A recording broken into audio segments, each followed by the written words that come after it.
بسم اللہ الرحمن الرحیم۔ میری جانب سے تمام اہل عالم مسلمان کو بہت بہت عید مبارک ہو۔ اس عید کے ساتھ ذہن میں رکھیے گا کہ اپنے ارد گرد کے لوگوں کا خیال رکھیں، سادگی کے ساتھ عید منائیں۔ اس کے علاوہ صفائی ستھرائی کا خاص خیال رکھیں، کیونکہ صفائی نفس ایمان ہے۔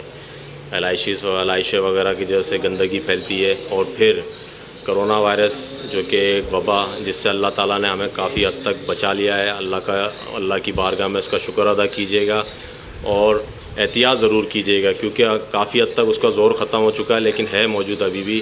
جتنی زیادہ آپ احتیاط کریں گے تو ہمارے حالات نارمل ہونا شروع ہو جائیں گے۔ یہ جو شادی ہال، جمس اور آپ کے ہوٹلز اور جس سے جڑے جتنے بھی کاروبار ہیں جو کہ بری طرح متاثر ہوئے لاک ڈاؤن کی وجہ سے، وہ نارمل ہونا شروع ہو جائیں گے۔ اس سب میں ہماری جیت ہوگی۔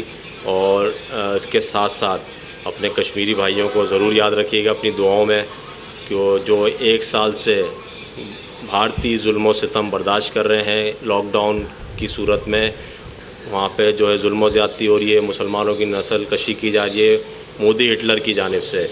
تو مودی ہٹلر یہ سمجھا کہ یہ جو کرونا آ گیا ہے تو یہ سب لوگ بھول جائیں گے اور میں جتنا چاہے ظلم کر لوں گا، یہ اس کی بھول ہے۔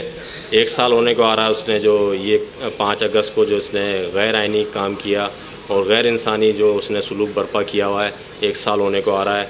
اور ہم کشمیری بھائیوں کے ساتھ جس طرح سے پہلے کھڑے تھے آج بھی کھڑے ہوئے ہیں اور ان کی جرت کو سلام پیش کرتے ہیں۔ 5 اگست کو ہم بھرپور پورے پاکستان میں آپ دیکھیے گا کس طریقے سے لوگ نکلیں گے اور مودی ہٹلر کے خلاف اور بھارتی ظلم کے خلاف جگہ جگہ احتجاج ہوگا، اور اپنے کشمیری بھائیوں کے ساتھ ہم جو ہے اظہار یکجہتی کریں گے انشاءاللہ۔